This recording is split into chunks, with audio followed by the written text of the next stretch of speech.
Before we begin, I want to tell you about something I collect. Vacuum tubes. Old ones, the kind that powered radios and radar and the first computers. Most of mine were made in World War II. Of course you collect vacuum tubes. Of this one is a 1943 Sylvania 6SN7GT, the bad boy variant. Bottom gettered, chrome dome. Audiophiles call these the holy grail for preamp stages. Wartime production runs had tighter tolerances than anything made after. Military specs. Aren't audiophiles just people who have to do math to enjoy music? Fair shot. These unused artifacts are known to us as NOS, New Old Stock. 80 years later, drop it into the front end of a Raven Audio Nighthawk MK3.1, hand-built integrated stereo tube amplifier, point-to-point wiring, no circuit boards, built in Texas, and it glows orange. This warm, molten orange. And on the right record, the room disappears. Which in practical terms means... Blast Creedence Clearwater Revival on vinyl so loud it rattles the neighbor's walls. Vinyl, tubes. Let me guess this speaker wire is also special. Blue Jeans Cable, Seattle. They terminate every connector by hand in-house. They make cables for the Library of Congress. Of course they do. Here's where I'm going with this. Asbestos was mass-produced the same way. Same factories, same urgency, same government contracts, same patriotic workers. Same time capsule. Exactly. Except my tubes don't kill me 40 years later. And if they did, I'd want to know. The prosecution is about to grant the defense its best argument. That's exactly what we're doing. Before we can understand the betrayal, and it was a betrayal, we have to understand the service. We're 24 episodes in, halfway through the series, and we wanted to do something different with this moment. An episode built to stand on its own, no prior episodes required. Something you can share with someone who's never heard of this show or listen to by itself as a single piece. The full arc from service to betrayal in one sitting. This is a special episode of Asbestos, a conspiracy 4,500 years in the making. This is the magic mineral at war. We have been working up to this one for months. It is quite special. December 29th, 1940. Approximately 50 million Americans gathered around radios. 50 million. Roughly 59% of the radio audience. Franklin Roosevelt's 16th fireside chat. He opened with a question most Americans were afraid to ask. How real is the threat to American security? And his answer? We must be the great arsenal of democracy. For us, this is an emergency as serious as war itself. Before Pearl Harbor? 11 months before Pearl Harbor. And then, in the same speech, he described what the factories were already doing. Manufacturers of watches, of farm implements, of linotypes and cash registers, and automobiles and sewing machines and lawnmowers and locomotives are now making fuses, bomb-packing crates, telescope mounts, shells, and pistols and tanks. He named every one of them. Because he wanted every one of them to know they were in this. Here's what that looked like. American automobile production in 1941, 3 million cars. American automobile production in 1942, 139. Wait, 139 cars? After the civilian production ban took hold that February, Ford's Willow Run plant, which had been making sedans, was rolling a finished B-24 Liberator off the line every 63 minutes at its April 1944 peak. How many shipyard workers before the buildup? June 1940. 168,000. December 1943, 1,700,000, the largest industrial workforce America had ever assembled.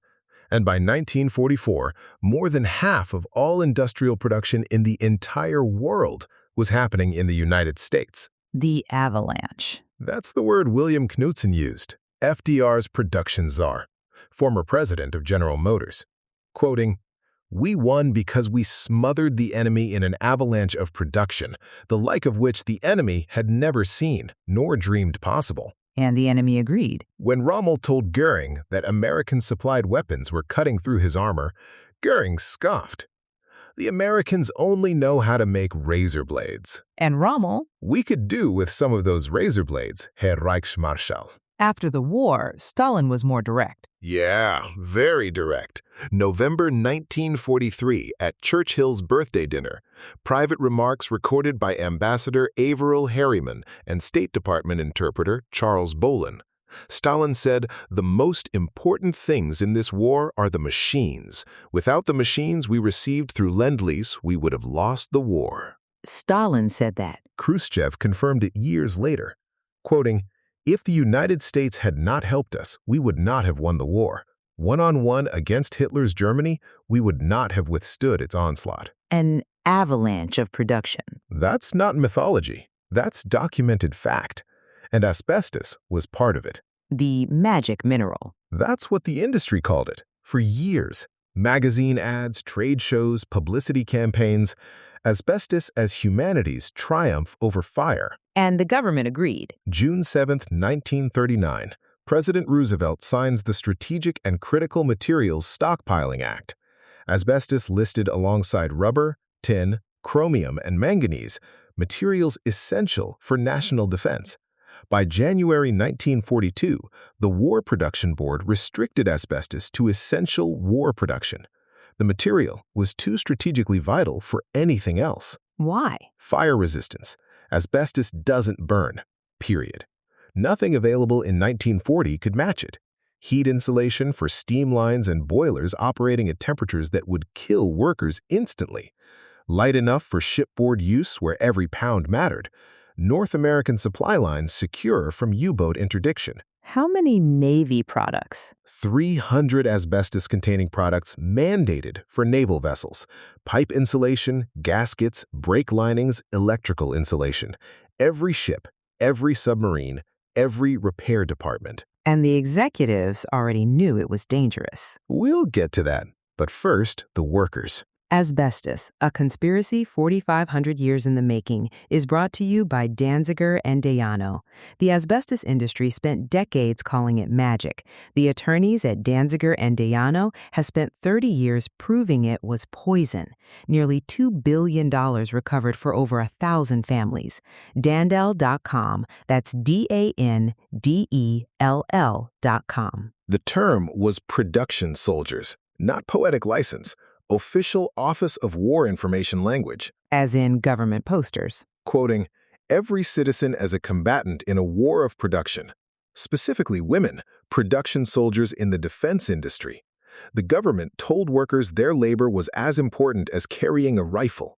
They believed it because it was true. Named names. Rose Bonavita, June 8, 1943. General Motors Eastern Aircraft Division. Her and her partner, Jenny Fiorito, drilled 900 holes, drove 3,345 rivets in under 6 hours, completed an Avenger bomber wing's trailing edge in a single shift, no reworks. She received a personal letter of commendation from President Roosevelt, one of several women identified as the real Rosie the Riveter. Who else? Mary Carroll, Kaiser's Portland Shipyard, April 4, 1942. The first woman to take a job as a welder at a Kaiser yard. Her son had died at Baton. She took his place on the production line. Tell me about the ships. SS Robert E. Peary, November 8th through 12th, 1942. 4 days, 15 hours, 29 minutes from keel laying to launch. The components were prefabricated.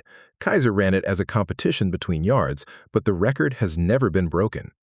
At the start of the war, Liberty ships required 355 days. By 1943, the average was 41 days. At peak, American yards were launching 3 ships daily. 3 a day? And Henry Kaiser did something else. He established the Kaiser Garfield health plan for his shipyard workers, unlimited medical care for 50 cents a week. By August 1944, 92.2% of Richmond shipyard employees had enrolled. The same company that became Kaiser Permanente, founded to take care of the workers who built the ships. And Kaiser Richmond hired black workers directly, an uncommon practice then. More than 1,500 by 1942, but the Union kept them in a second-class system, an auxiliary that limited their job opportunities and their voice in grievances. A man named Joseph James, president of the San Francisco NAACP and a professional opera baritone who had come west to build ships, took them to court. In 1944, the California Supreme Court ruled in his favor. The auxiliary system was finished. James went back to New York and resumed his singing career. And black women. By 1943, nearly 1,000 black women were working as burners, welders, and scalers at the Richmond yards. On May 7th of that year, 3 of them, Olivia Scott, Hattie Carpenter, and Flossie Burdos, welded the first piece of steel on a new Liberty ship. They named her the SS George Washington Carver. 3 black women. First piece of steel. A ship named for a black scientist. The whole war in one photograph. The arsenal was real. So was what it cost the people inside it. Nearly 30% of mesothelioma cases today are veterans, men who served in engine rooms and boiler rooms, surrounded by the insulation that kept their ships fighting. Larry Gates at Danziger and Dayano lost his own father to mesothelioma after years at the Shell refinery in Pasadena, Texas. He specializes in helping veterans navigate VA claims and trust fund compensation. Dandel.com. Fire was the ship killer. Of the 4 fleet carriers the United States lost in the Pacific, fire was the primary or contributing cause in each case. Lexington, Wasp, Hornet, Yorktown. The light carrier Princeton, sunk at Leyte Gulf in October 1944, demonstrated the same fatal vulnerability. Not torpedoes. Fires from torpedoes, fires from kamikaze hits. Every minute of fire containment was lives saved. March 19th, 1945. 50 miles off the Japanese coast, a Japanese dive bomber dropped 2 bombs on the USS Franklin, while 31 fully fueled and armed aircraft sat on her flight deck. What followed was 126 secondary explosions. The Navy's official historian later called it probably the worst fire that any U.S. warship ever survived. How you survive that? A Jesuit chaplain named Joseph O'Callahan. He had a white cross on his helmet. When the bombs hit, he ran toward the fire. He organized hose parties. He pitched live rockets over the side before they cooked off. He found men trapped in the smoke below decks and led them out. He administered last rites to the dying between trips to the firefighting lines. He was later awarded the Medal of Honor, the first Catholic chaplain in American military history to receive one. And the ship survived. She made port under her own power. The USS Laffey, April 16, 1945, off Okinawa, 6 kamikaze strikes and 4 bombs in 80 minutes. 80 minutes? Captain Frederick Beckton, when told to abandon ship, said, "No, I'll never abandon ship as long as a single gun will fire." And the ship survived. Naval historian Samuel Eliot Morrison said, "Probably no ship has ever survived an attack of the intensity that she experienced." She's a museum now, preserved at Patriots Point, just across the harbor from Charleston, South Carolina. The fire control made the difference. USS Ticonderoga, January 21, 1945. Captain Kiefer intentionally flooded compartments on one side. The ship took a 10-degree list, which dumped the burning planes overboard. Fires controlled within 2 hours. He tilted the ship to put out the fire. Creative damage control. American ships had CO2 flooding systems, foam firefighting, comprehensive damage control training for all crew. Japanese carriers had only water, no CO2 purging. The result at Midway. Japanese carrier Soryu, such a massive fire that Captain Yanagimoto ordered abandoned ship, and Yorktown, hit by similar ordnance, fought on for hours, was repaired, resumed operations. And asbestos insulation was part of that. Part of it. Non-combustible pipe lagging, asbestos cloth around steam lines, insulation that bought firefighters time, measured in seconds sometimes, but seconds that saved compartments, and compartments that saved ships, and ships that brought men home. That's the case for the defense. It's not a case, it's documented fact, and that fact makes everything that comes next worse. Remember the vacuum tubes? Here's their story. The proximity fuse. The problem, you're on a ship, enemy planes coming at you firing anti-aircraft shells into the sky. With a mechanical fuse, you set the timer, fire the shell, and hope it explodes close enough. It took roughly 1,000 rounds to bring down one aircraft. 1,000 rounds per kill. The proximity fuse changed that. A tiny radio transmitter inside the shell. As it flew through the air, it sent out a signal. When that signal bounced back strong enough, meaning something was close, the shell detonated automatically. It didn't have to hit the plane, just get near it. Classified at the same level as the atomic bomb, one of 3 critical secrets of the war. Over 22 million proximity fuses built. Each fuse contained 4 miniature vacuum tubes. Total tubes built for fuses alone, 88 million to 90 million. 88 million tubes. Ruggedized to survive being fired from a gun barrel. 87 firms, 110 factories. Crossley Corporation alone, 5.2 million fuses, 16,500 per day at peak. The effectiveness? Against kamikazes, roughly 200 rounds per kill versus 1,000 with mechanical fuses. Against V-1 flying bombs, 17% success in June 1944 to 74% by late August. Final day of the V-1 campaign, 4 of 104 missiles reached London. 4 of 104. General Patton, Christmas night, 1944, the Sour River, Luxembourg. He caught a German battalion attempting to cross in the open and hit them with proximity-fused artillery. The new shell with the funny fuse is devastating. We caught a German battalion with a battalion concentration and killed by actual count 702. 702. The tubes mattered.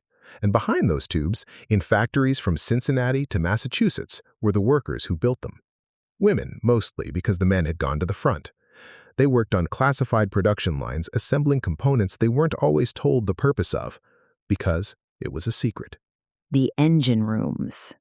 Below the waterline, in the fire rooms and engine spaces of a Liberty ship, a pipe fitter's world was heat and dust. He bent asbestos cloth around steam lines running the length of the ship. He mixed asbestos cement from powder, clouds of white fiber hanging in the air around him. He worked in a space the size of a warehouse with no windows and no wind. He wore a cloth mask. He breathed. And for 20 or 30 years, nothing happened at all. The men who crewed those ships. The American Merchant Marine had the highest casualty rate of any branch in the war, 1 in 26 men killed. When it was over, the government said they weren't veterans. They waited 43 years. In 1988, President Reagan signed a bill saying they were. And in the engine rooms below them, in the insulation on every pipe and boiler, something else was waiting too. Something that would take another 20 years to declare itself. A woman named Ruth Horn, that's the name that comes down through the record, assembled vacuum tubes at the Sylvania factory in Ipswich, Massachusetts. She received Bureau of Ordnance congratulations for her work. She went home when the war ended. She was diagnosed with malignant mesothelioma 20 years later. When asked what she did at the factory, she said, it was a secret. The tubes survived. She didn't. And that brings us to the turn. October 20th, 1943, Ambler, Pennsylvania. Kesby and Madison, an asbestos manufacturing company. The Undersecretary of the Navy, James Forrestal, visits in person for the Army-Navy E Award presentation ceremony. The New York Times headline that same day, Forrestal awards E to Ambler Asbestos Firm. The Undersecretary of the Navy, personally. Company President Ernest Muhlich accepts the E pennant. Workers receive pins, flags flying, patriotism on display. The same town, Ambler, would later become a double Superfund site. The White Mountains of Ambler, enormous asbestos waste piles. EPA spent decades and tens of millions on remediation. And what did the workers know? They knew nothing. There were no warning labels on asbestos products until 1964. Federal requirements didn't come until 1972. But the executives? I think the less said about asbestos, the better off we are. 1935. We have covered this ad nauseum in prior episodes. 8 years before Forrestal handed out those pins. Both things are true. Asbestos helped win the war. That's documented fact. And the executives who profited from that service were hiding evidence that their product was killing the workers who made it. The utility made the cover-up possible. The cover-up made the utility criminal. Across the border in Quebec at a place called Thetford Mines, the rock came out of the ground white and fibrous. In 1943 alone, Canadian miners pulled up nearly 500,000 tons of it, the largest chrysotile deposits on Earth, feeding the factories of the Allied war machine. And on the Clyde and the Mersey, where British shipwrights built the vessels that kept the Atlantic supply line open, a generation of men were breathing the same dust. 20 years later, 30 years later, they began to die. Britain ended up with the highest mesothelioma death rate on Earth. The betrayal wasn't American, it was Allied. 4.5 million shipwright workers, the 1.7 million employed at peak. Olivia Scott, Hattie Carpenter, and Flossie Burdos welding the first steel on the George Washington Carver. Joseph James, building ships by day and suing his union in the California Supreme Court. Father O'Callahan running towards the fire with a white cross on his helmet. They deserved to know. They deserved protection. They deserved truth. They got pins. And cancer. This special episode exists because we wanted to be honest. The workers who built the arsenal of democracy performed a genuine service. They believed in what they were doing. They were right to believe in it. And the betrayal? What comes next, Arc 6, is the story of what happened to them. The 30% of mesothelioma cases who are veterans. The families still losing grandfathers to asbestos exposure. The latency clock that gave executives time to retire and die before their workers got sick. Korea, Vietnam, the same insulation, the same shipyards, the same silence. The betrayal hits harder because the service was genuine. That's why we had to tell this story first. If you're listening because someone in your family served, in the shipyards, in the factories, in the engine rooms, on the water, and they're now facing a mesothelioma diagnosis, the team at Danziger and Dayano has spent 30 years proving what the industry knew and when they knew it. Nearly $2 billion recovered for over 1,000 families. Dave Foster, who leads patient advocacy, lost his own father to asbestos lung cancer. Anna Jackson lost her husband. Larry Gates lost his father and is battling cancer himself. This team doesn't just understand the law. They understand the loss. Dandel.com. That's DANDELL.com. Or call and talk to a real person. 7 days a week, free consultation, no obligation, just answers. That's this special episode of Asbestos, a conspiracy 4,500 years in the making. Next time, episode 25, The Navy Comes Calling. Arc 6 begins. Stay subscribed. There's a lot more history to cover. You know, I actually do collect vacuum tubes. Yeah, I gathered. The bad boy variant. You absolutely look like a man who has opinions about plate voltages. Bottom-gettered, chrome dome. They glow this warm orange. And you blast credence at the neighbors. And Pink Floyd. I contain multitudes. The proximity fuse thing was actually fascinating. Right? Patton's letter, the funny fuse. Christmas night on the Sour River, 702. And nobody knew what they were building because it was classified. The E-award ceremony, though. Undersecretary of the Navy, personally handing out pins. While back at the office, they're sitting on 8 years of suppressed data. Same company, same decade. Both things are true. That's the whole series, really. Different episode, though. Yeah, not our usual prosecutorial stance. Had to be done. Can't understand the crime without understanding what was lost. Joseph James, opera baritone, sues his union, goes back to New York and resumes singing. 4.5 million workers. Who thought they were serving their country. They were. They were. Both things are true. We joke around up here because if we didn't, this show would just sit in your chest like asbestos dust. I go home, make dinner, answer emails, and there's still this little voice going, "Cool, you live on the same planet that did that on purpose?" Anyway, thanks for letting us drag you through the file cabinet with us. Go do something alive after this. We'll be back next week with more light, uplifting corporate history.